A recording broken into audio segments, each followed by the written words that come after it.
जज मेहता हमेशा की तरह वक्त पर कोर्ट पहुंच गए थे और अपने सामने पड़े ढेर सारे केसों की फाइल देखकर हमेशा की तरह उनका मन उदास हो गया था।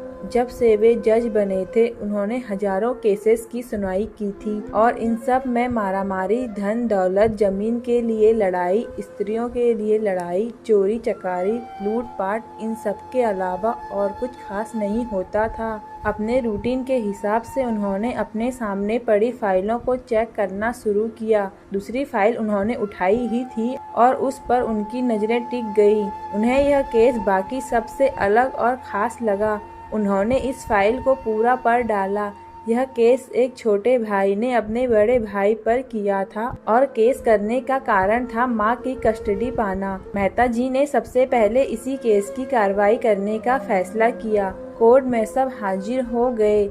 जज ने सबसे पहले छोटे भाई को अपनी बात रखने का मौका दिया। छोटे भाई ने कहा, जज साहब, मेरी उम्र 50 वर्ष है और मेरे बड़े भैया की उम्र 60 वर्ष है। हमारी माँ जो 90 साल की है वह बड़े भाई के साथ ही रहती है, लेकिन अब मैं चाहता हूँ कि माँ बाकी के बचे वर्ष मेरे साथ रहकर बिताए। माँ की सेवा करने का मौका अब मुझे मिलना चाहिए। मैंने बड़े भैया को काफी समझाया कि अब आपकी भी उम्र हो चली है, अब आपकी सेहत भी अच्छी नहीं रहती और आप दिल के मरीज भी हैं। मैं अभी स्वस्थ हूँ, इसीलिए बेहतर यही होगा कि माँ की सेवा करने का मौका अब मुझे दिया जाए।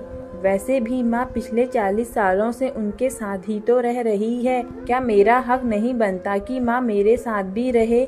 लेकिन बड़े भैया है कि इस बात को मानने के लिए राजी नहीं है, इसीलिए मजबूरी में मुझे उन पर केस करना पड़ा। अब बड़े भाई की अपनी बात रखने की बारी थी। बड़े भाई ने कहा, यह बात सच है कि मेरी उम्र 60 साल है। यह बात भी सच है कि अब मेरी सेहत पहले जैसी नहीं रहती, लेकिन उतना ही सच यह भी है कि मैं सिर्फ जिंदा रह पा रहा हूँ तो इसीलिए क्योंकि मेरी माँ मेरे पास है। चाहे मेरी सेहत कितनी भी खराब हो, चाहे मेरी जिंदगी नर्क जैसी हो, लेकिन मेरी माँ मेरे पास होने की वजह से वही तकलीफों भरी जिंदगी स्वर्ग जैसी बन जाती है। जज साहब, आप ही बताइए, मैं माँ को अपने से दूर कैसे होने दे सकता हूँ? जज ने बड़े भाई से कहा कि तुम खुद कहते हो कि तुम्हारी सेहत अच्छी नहीं रहती, तो भला तुम कैसे अपनी माँ की देखभाल अच्छे से कर पाओगे, यह भी तो सोचो।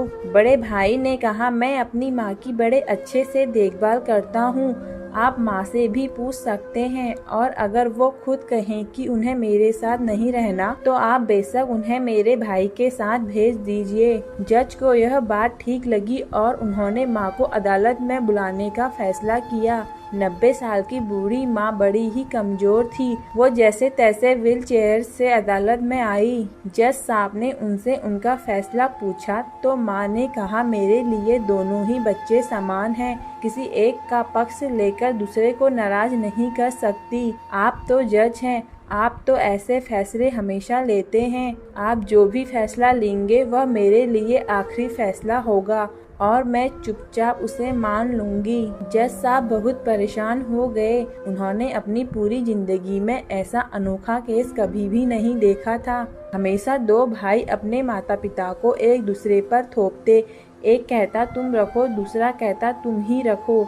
जज का आश्चर्य तब और भी ज्यादा बढ़ गया जब उन्हें पता चला कि माँ के पास दोनों बेटों को वसीयत में देने के लिए फूटी कौड़ी भी नहीं थी। बड़े सोचने विचारने के बाद जज ने फैसला किया कि माँ को अब छोटे भाई को सौंप देना चाहिए।